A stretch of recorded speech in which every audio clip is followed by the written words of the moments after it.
Hồng Vân và Quốc Thuận. xin chào mừng quý vị đã đến với chương trình Vợ chồng son. Kéo nhau đi bụi xong rồi vô đó ở. Ảnh xấu đó, em không thích. Giờ em dễ thương nhất. Sợ quá người ta nhìn mắc cỡ lắm. 1 năm chắc chia tay hơn 100 lần.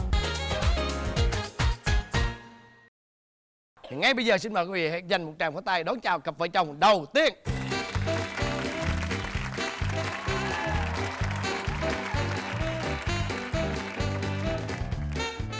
Nắm chặt tay quá. Lâu lâu mới được nắm vậy anh. Mời em giới thiệu về mình. Em tên Hưng, năm nay em 26 tuổi. Dạ, em là một bartender. Mời em. Dạ, em tên là Khánh. Năm nay em 25 tuổi. Em cũng là bartender. Chắc là hai em gặp nhau ở tại một cái bar, một cái club nào đó, hay là một cái nơi bán cà phê chẳng hạn. Dạ không. Của việc chốt quất hả?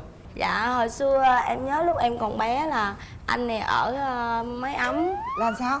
Hai anh em ảnh ở quê vô kéo nhau đi bụi xong rồi vô đó ở. Xong rồi em là tham gia mấy cái hoạt động ở trên đó thì em mới gặp anh này. Em còn ba mẹ không? Dạ còn, nhưng mà ham chơi quá nên bỏ đi. Rồi ở rồi ba mẹ có biết là em ở trong mái ấm không? Một thời gian khoảng chừng 2 tháng mới biết được. Rồi lúc mà ba mẹ biết thì có bắt em quay trở Dạ về không. Lúc đó thì anh hai nói là mình lên đó ở đi cũng được, đi học bình thường nên thôi ở đó luôn. Vậy đó hả? Là gặp anh này là đã thích anh này rồi đúng không?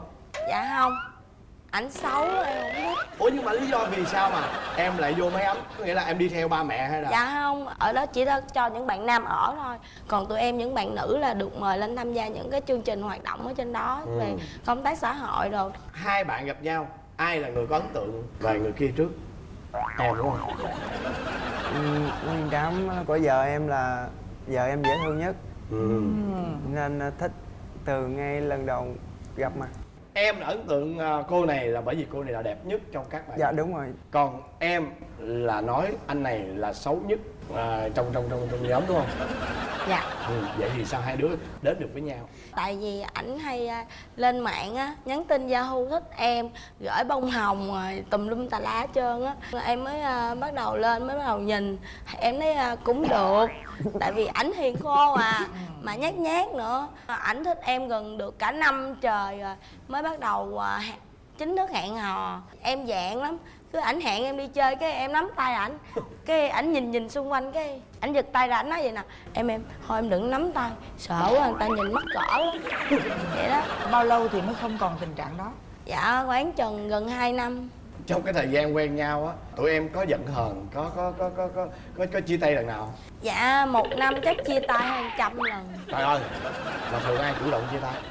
Dạ em biết có khi ảnh có khi em.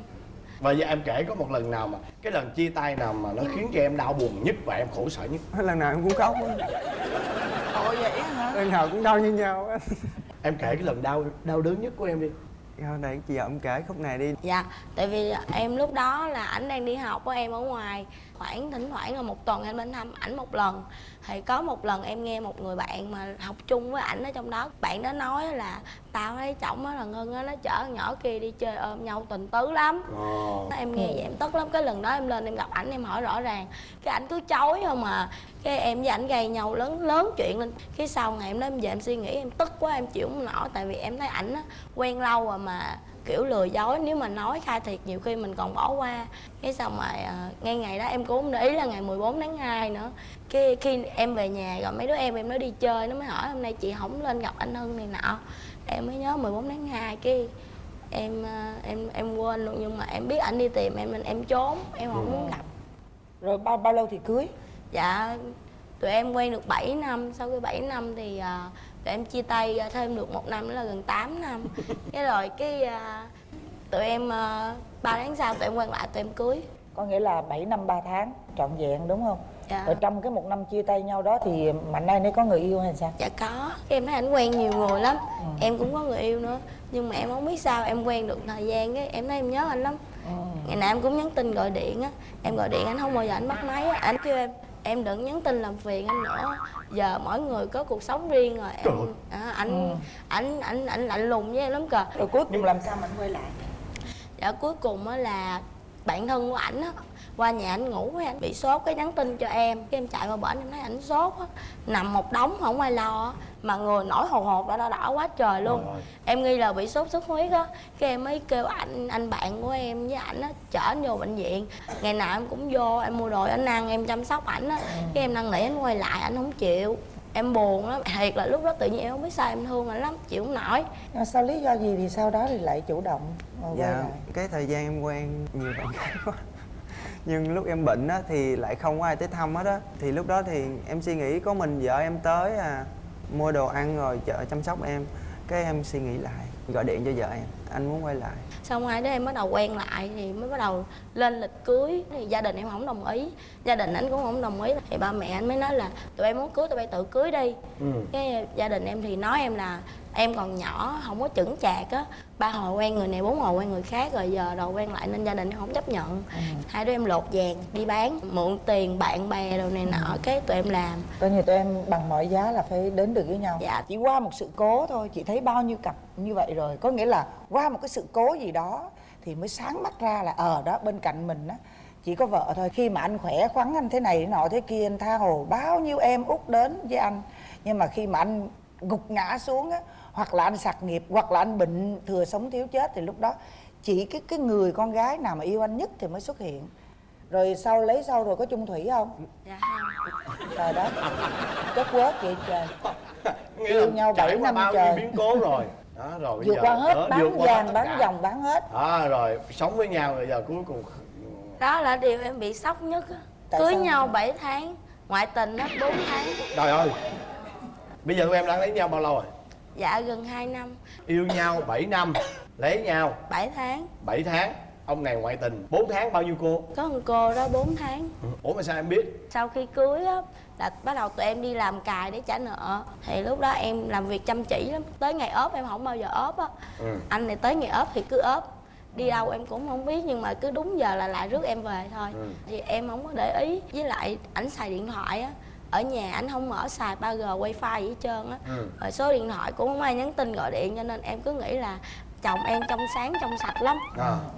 Cái khoảng được gần 4 tháng đó em cũng không để ý chồng em khác gì, chỉ thấy hay đem quà về, hay đem áo quần mới về. Xong rồi em mới hỏi thì ảnh mới nói là anh có fan hâm mộ anh nên tặng quà cho anh. Anh hay làm ảo thuật á thì có mấy cái bạn gái lên ngồi ngay cái quầy bar thích thì hay tặng quà cho ảnh hay vậy đó, hay mua đồ cho ảnh ăn. Em nghĩ cũng bình thường thôi. Cái một ngày nào em ốp, cái ảnh chở em qua chỗ tiệm của ảnh chơi, em lên chở anh chọc em hết trơn á. Coi chừng hồi nhỏ kia lên nhân em nghe vậy nhưng mà em không nghi, tại em thấy quen nhau lâu quá rồi, cưới nhau nữa em nghĩ ảnh chắc không làm vậy đâu. Em cũng tỉnh lắm, em bình thường em ngồi chơi vui vẻ lắm. Cái em mượn điện thoại của ảnh, thì cái điện thoại của ảnh em đang coi phim, cái có tin nhắn trên Viber mà không có lưu tên. Cái hiện lên anh đang làm gì đó, hôm nay anh đi làm có mệt không, rồi đại loại là nhắn tin là kiểu tình cảm lắm. Nhưng mà em cũng tỉnh lắm, em cũng không thèm coi, em tắt đi, em coi phim tiếp. Em coi hết tập phim đó xong em mới mở ra. Cái xong mà em giả ảnh á, em nhắn quá trời, em hỏi một hồi ra hết trơn luôn. Quen 7 tháng, hay đi chơi ở trên chỗ làm của ảnh, ai cũng biết cái chị đó, ngày nào cũng lên ngồi ngay chỗ quầy bar để nói chuyện chơi với ảnh này nọ. Rồi xong cuối cùng thì em xử lý chuyện đó như thế nào? Dạ em cũng bình thường lắm chị, em không có muốn chồng em mất mặt với bạn bè. Rồi cái xong lên xe ra về, em im, em đợi ảnh coi có muốn gì nói gì với em không. Ảnh im ru ảnh về vô đánh răng rửa mặt thay đồ lên giường chùm mình lại, ngủ đi em, tắt đèn đi ngủ đi em, như không chuyện gì xảy ra, ngày mai bình minh vẫn sáng vậy đó. Cái em mới khiều anh có chuyện gì muốn nói với em không? Ảnh kêu chuyện gì? Ngủ đi khuya rồi. Em ức quá em khóc, tại vì em biết hết trơn rồi mà ảnh mà không chịu nói nữa. Cái em kéo vali ra, em bỏ đồ vô, cái ảnh giật lại. Lý do gì sao mà em lại ngoại tình như vậy? Dạ chắc là vì ham của lại quá. Nhưng mà cái đó em thừa nhận là cái người đó là em có quen với người ta đúng không? Có quen thôi, chỉ là chở đi chơi ăn thôi không có gì hết. Mới chỉ là bạn bè thôi sao? Đúng đó rồi. là trong mối quan hệ rộng rãi của mình thôi đúng không? Dạ. Nhưng mà có sâu không? Chắc nó không sâu đâu anh. Rồi cái bạn kia có biết em có gia đình không? Dạ khoảng chừng 2 tháng mới biết. Bây giờ còn không? Dạ không. Rồi sau khi mà vợ em biết thì em xử lý như thế nào? Vợ em biết, xong rồi cô ấy cũng biết. sao nhưng cô vẫn muốn quen tiếp. Cái thời gian cái tự nhiên em cũng chán cổ, nhưng mà em lại không chán vợ em. Trời đúng rồi. Cái em kiếm đủ loại cách mà để chia tay cái cô ấy. Nhưng cô ấy lên trên quán bar á thì em không có làm, em chạy dưới bếp em ngồi kêu thằng khác lên làm. Cái ngồi lâu quá không thấy em thì cô về cứ lên kiếm hoài đó. Cái trước khi chia tay tặng quà em cái nữa coi em có thay đổi nữa không, cái không có. Cái sau 3 tháng cô về quê thì nhắn tin cho em nói thôi mình chia tay nha. Trời em mừng quá trời. Mừng thiệt á, để cái chân vậy nè. Em mừng quá trời, tới giờ này còn mừng á. Trời tưởng cô đi theo em chết luôn. Mất công vợ em lại vác vali về nữa. Tội nghiệp em. Trời sao chồng em yếu đuối quá à. Thiệt á, người nào thích mình cái thích lại vậy đó. Mà sao chuyện đó cho tới giờ còn Dạ không. còn có tật trăng hoa không? Dạ không. Tại vì em nghĩ nếu mà đánh ghen thì không đánh ghen được. Tại vì ảnh cũng là người chủ động, cũng đi với người ta nữa. Nên mình nói là phải nói ảnh trước. Em muốn để cho ảnh tự giải quyết chuyện đó. Anh phải tự giác ra chứ.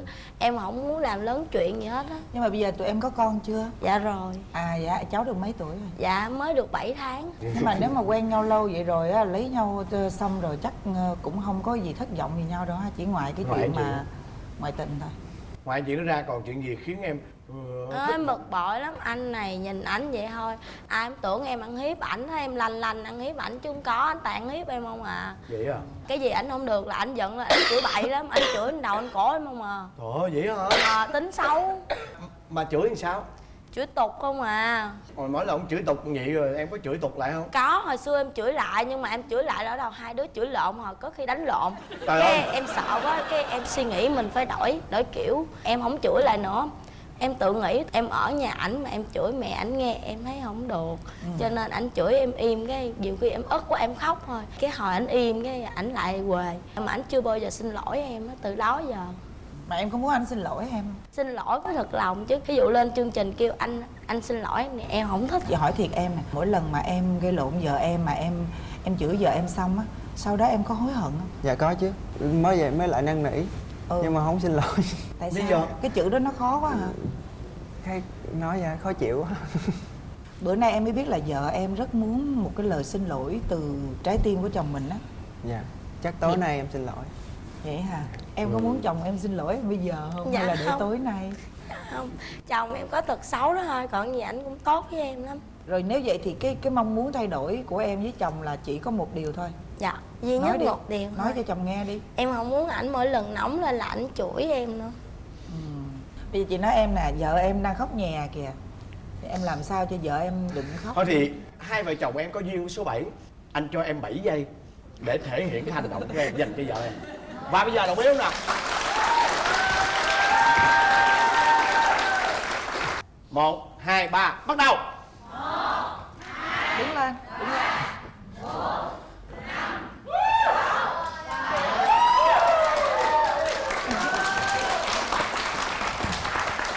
Cái này là chị nghĩ em làm bằng cái tình cảm thật của em rồi đó, đúng không? Đúng không chồng? Dạ. Chồng làm cái đó xuất phát là thật sự đúng không? Dạ đúng rồi, ở nhà không bao giờ hung vậy đâu. Vậy thì giờ vợ phải đáp lại chứ. Bây giờ chúng ta sẽ cho 7 giây nữa cho cô vợ Cho đáp cô lại. vợ đáp lại.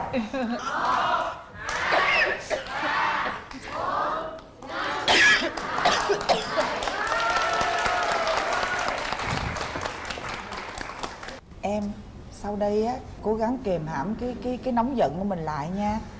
Mỗi một lúc nào đó nè, chị nói em nghe, cái cơn em lên cái tự cho em nhớ đến cái bữa nay là trước mặt bao nhiêu mọi người, thậm chí lên truyền hình rồi cả nước biết rồi, đúng không? Là em đã biểu hiện cái sự mà yêu thương vợ em để mà mình kềm lại, là coi như hai vợ chồng là quá hoàn hảo rồi còn gì nữa, đúng không? Chúc tụi em hạnh phúc nha. Dạ em cảm ơn. Cảm ơn em.